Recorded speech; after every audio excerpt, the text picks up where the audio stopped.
नमस्कार इंडिया का नमस्कार करें स्वीकार। आज हिंदू शास्त्रों के अनुसार, मैं कहूँ सनातनी परंपराओं के अनुसार, क्योंकि हिंदू तो बहुत सारे हैं जो सनातनी परंपराओं के विरुद्ध हैं या सनातनी परंपराओं को गरियाते नहीं थकते हैं, तो मैं कहूँ सनातनी शास्त्रों के अनुसार, सनातनी परंपराओं के अनुसार आज देव उठनी एकादशी।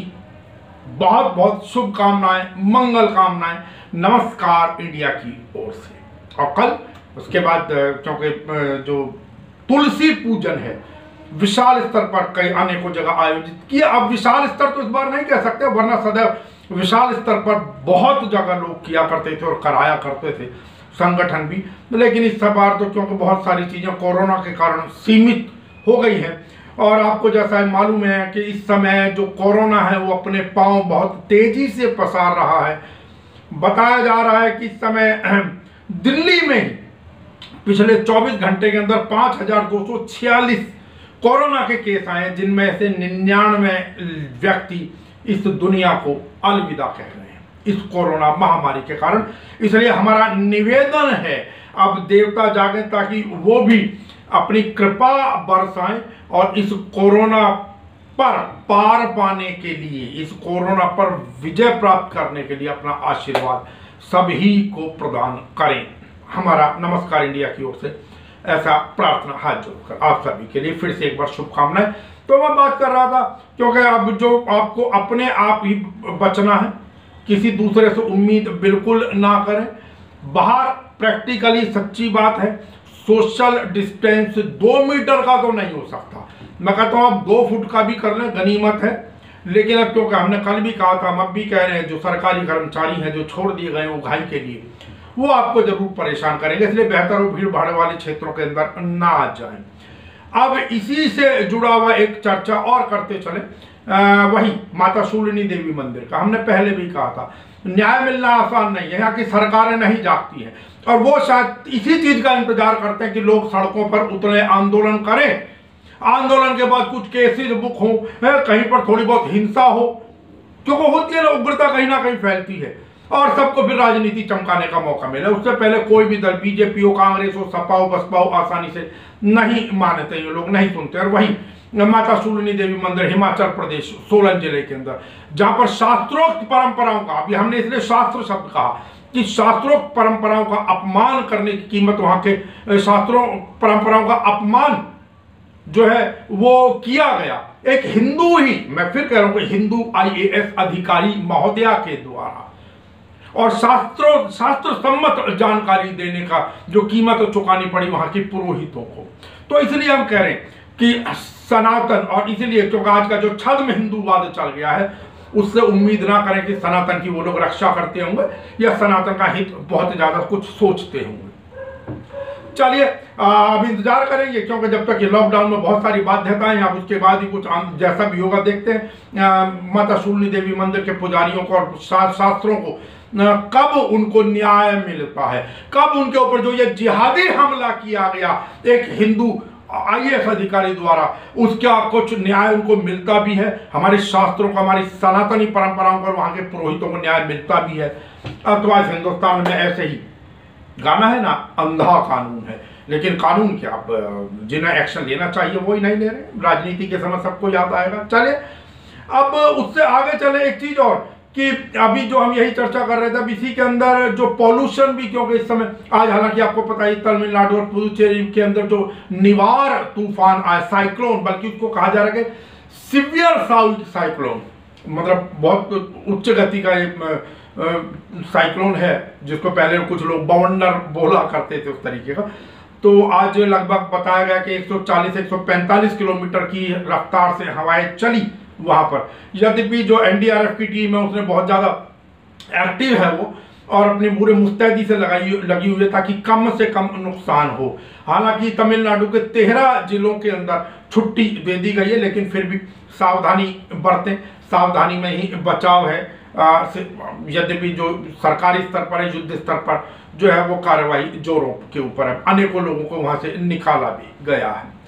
अब उससे आगे अगर आपसे चर्चा करें आज, क्योंकि सूक्ष्म कुछ चर्चाएं करना चाहेंगे कि जो किसान बिल आया था, जो केंद्र सरकार लाई थी, उसके विरोध में पंजाब और हरियाणा के किसान जो दिल्ली की तरफ कूच करना चाह रहे थे, हरियाणा में उन्हें कई जगह रोका गया। पंजाब से चले हुए जो किसान हैं उन्हें पंजाब हरियाणा बॉर्डर अंबाला के पास रोका गया, उनके ऊपर पानी की बौछारें की गई हैं।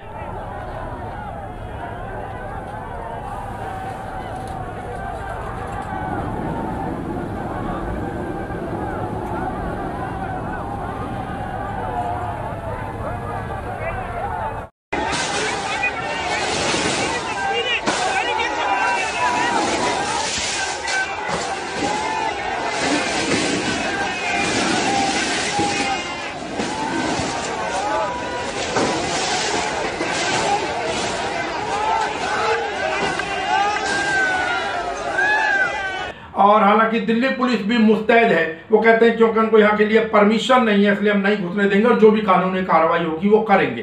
क्या हरियाणा का किसान तो कुरुक्षेत्र और उससे आगे करनाल, शायद करनाल में टिकावा, करनाल से आगे बढ़ रहा है। अब देखते हैं दिल्ली के अंदर प्रवेश कर पाता है या नहीं करता है।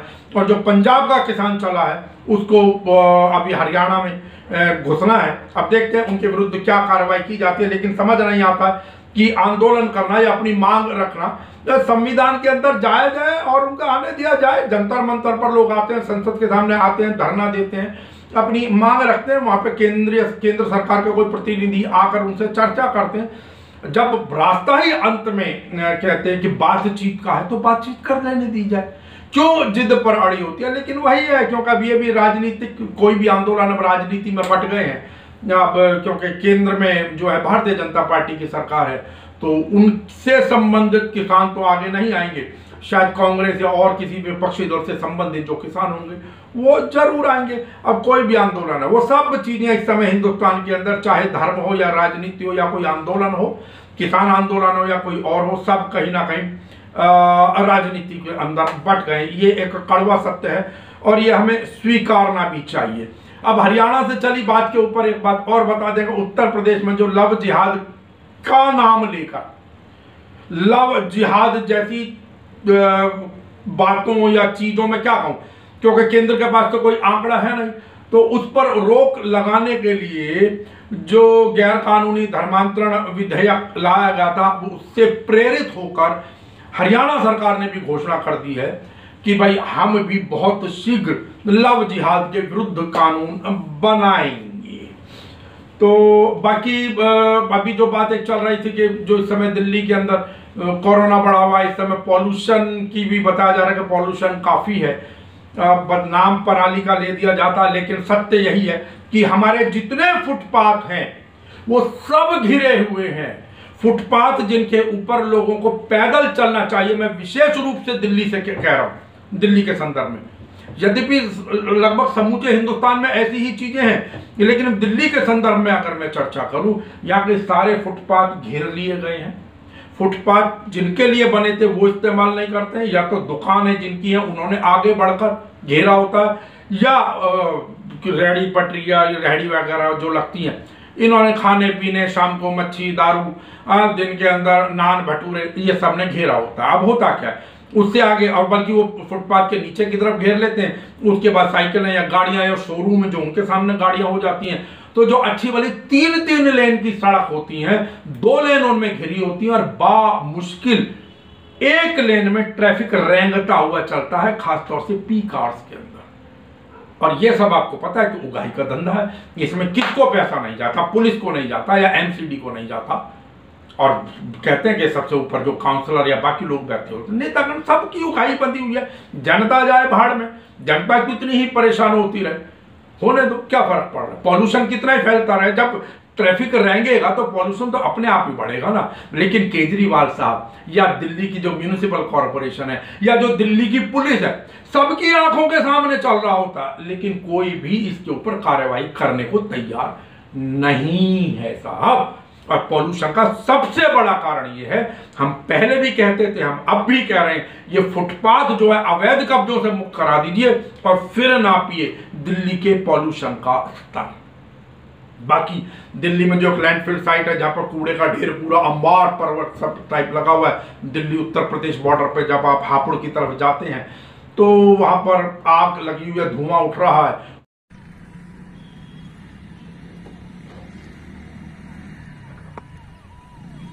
उससे भी वातावरण खराब हो रहा है। और ऐसा नहीं है, साल में 2-3 बार ये होता ही रहता है यहाँ पर।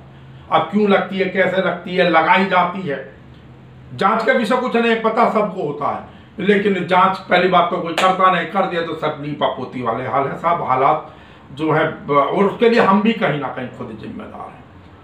आज मैं स्वयं देख रहा था, कई बार जो कहते हैं ना, सवारी खुद जिम्मेदार। हम देख रहे थे एक जगह पर थोड़ा सा ट्रैफिक रह रहा है, वो आजकल दिल्ली के अंदर ई रिक्शा चल रही है, सवारी खुद कहते नहीं इधर को काट दो, इधर को काट दो, इधर घुमा दो। लाल बत्ती पर वो घूम रहे होते हैं, जबकि लाल बत्ती पर सीधा जाना अनेकों जगहों पर अलाउ नहीं है, लेकिन जा रहे हैं, खुलकर जा रहे हैं। सवारी अप्रिशिएट कर रही है जो बैठे हुए हैं। अगर सवारी डांटते तो क्या हिम्मत उनकी, वो ले जाए, लेकिन उसका दोषी स्वयं मैं हूं साहब, कोई दूसरा दोषी नहीं है। दूसरे पर उंगली करने से पहले कहावत है ना कि उस तरफ को आप उंगली करेंगे तो 3 उंगली मेरी तरफ को आती है। अब इससे आगे बढ़े तो आपको पता ही है कि आज सुबह सुबह तड़के जो अहमद पटेल है, कांग्रेस के कद्दावर नेता माने जाते थे, आज सुबह उनका देहांत हो गया। बल्कि उनको कांग्रेस का चाणक्य कहा जाता था। आपको याद होगा 2017 में राज्यसभा के चुनाव में जो गुजरात से आधा वोटों का पंगा पड़ा हुआ था, किस प्रकार, और अमित शाह जी ने अपनी नाक का प्रश्न बनाया हुआ था, वो अपने कैंडिडेट को जिताना चाहते थे। नेचुरली सब जिताना चाहते हैं अपने कैंडिडेट को, लेकिन अहमद पटेल वहां पर भी जीत कर आए थे। खैर, अब वो इस दुनिया में नहीं है। नमस्कार इंडिया की ओर से उनको भावभीनी श्रद्धांजलि। अब उसके बाद एक और दुखद खबर, आपने सभी ने, मैं समझता हूं लगभग सभी ने, अगर चलिए सभी नहीं हूं, मैराडोना का नाम सुना होगा। फुटबॉल के प्लेयर, जादूगर फुटबॉल की, आइकॉन फुटबॉल की। अगर पेले के बाद किसी को माना जाता था तो वो मैराडोना रहे। और मुझे याद है 1986 या 87 का जो वर्ल्ड कप था, उसके अंदर सब टीमों की एक पॉलिसी थी, सिर्फ एक, किसी भी टीम का उद्देश्य स्वयं गोल करना नहीं था। गौर कीजिएगा, सबका उद्देश्य यह था कि मैराडोना किसी प्रकार गोल ना करे, बस।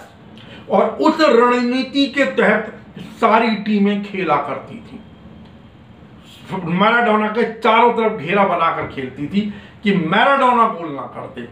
ये थे मैराडोना। लेकिन पिछले कुछ समय से वो बीमार चल रहे थे और उनके देहांत के बाद अंतरराष्ट्रीय जगत पर में तो एक दुख छाया ही हुआ है।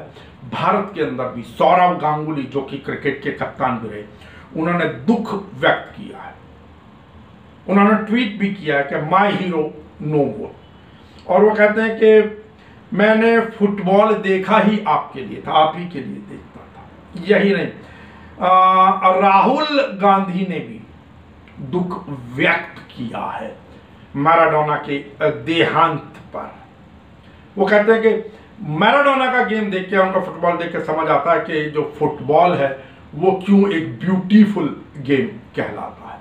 साथ साथ अखिलेश यादव, जो कि समाजवादी पार्टी के अध्यक्ष हैं, उन्होंने भी गहन दुख व्यक्त किया है। आदि अनेकों लोगों के जो है संवेदना संदेश आ रहे हैं मैराडोना के देहांत पर।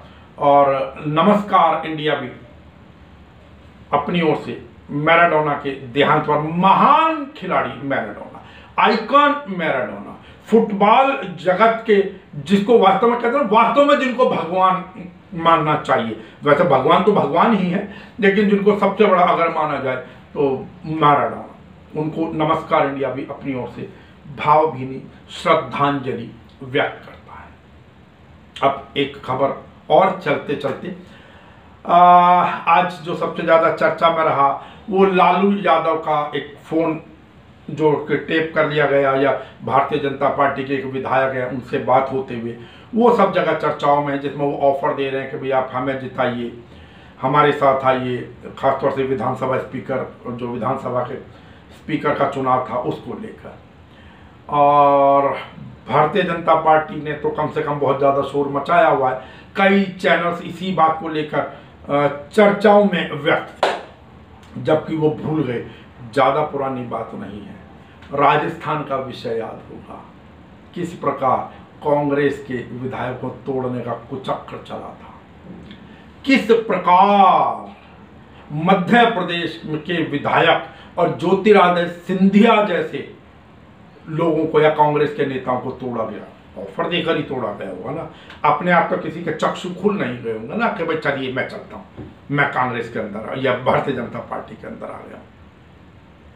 वहां का कर्नाटक का आपको ध्यान होगा, गोवा आपको ध्यान होगा, तो ठीक है। हालांकि इसके अंदर मुझे नहीं लगता कि कोई कानूनी कार्रवाई जैसी चीज होती, यद्यपि कहा भी गया कानूनी कार्रवाई कर दीजिए, लेकिन हो नहीं सकती क्योंकि उन्होंने कोई पैसा या बाकी चीजें तो अभी कोई ऐसे लालच वाली बात तो आई नहीं है। और एक सीधी सी बात है, ऐसे समय में सब एक दूसरे से बातें करते हैं, जब गणित गड़बड़ाने लगता है सब एक दूसरे। हरियाणा के अंदर भारतीय जनता पार्टी ने भी बात की होंगी इसी प्रकार, जो उन्होंने मिलीजुली सरकार वहां के ऊपर बनाई। सब एक दूसरे के दलों से आजकल बात करते, सबका प्रयास होता है एक दूसरे को तोड़ना। हाँ, बात यह है कि जेल मैनुअल के अनुसार क्या उन्होंने परमिशन लेकर बात की थी, क्योंकि न्यायिक हिरासत में है लालू यादव, तो क्या उन्होंने परमिशन ली थी जेल सुपरिंटेंडेंट से मोबाइल पर बात करने के लिए? बहुत सारे कानूनी पक्ष हो सकते हैं, देखते हैं क्या निकलता, या खाली चर्चा होकर 1-2-3 दिन के लिए चर्चा गर्म करके, क्योंकि अब हमने कहा बारंबार ये चर्चाएं गर्म रहेंगी। भारत पाकिस्तान का एंगल भी आएगा कुछ दिनों में, हिंदू मुस्लिम का एंगल भी चल रहा है, क्योंकि बंगाल का चुनाव जीतना ही है। हमने उसके बाद बताया उत्तर प्रदेश, उत्तराखंड, दिल्ली नगर निगम, ये तो आसपास के चुनाव हैं, तो ये सारे के सारे चुनाव जीतने ही हैं, सबकी अपनी अपनी राजनीति चलेगी। खैर, आज की अपनी चर्चा को यही विराम देना चाहेंगे।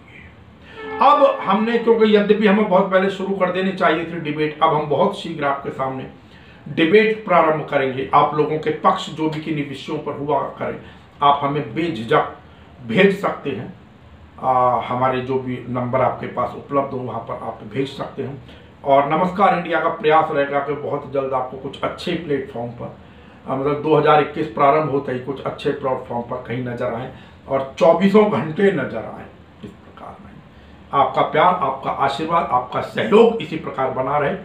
आपकी आवाज में आवाज मिलाकर, आपके कदम से कदम मिलाकर नमस्कार इंडिया इसी प्रकार बढ़ता रहेगा। और आपका प्यार जैसा हमें मिल रहा है, कुछ तो है ना नमस्कार इंडिया में। तो कीजिए कल तक इंतजार, कल फिर मुलाकात होगी आपसे कुछ और चर्चाओं पर चर्चा के लिए। नमस्कार इंडिया।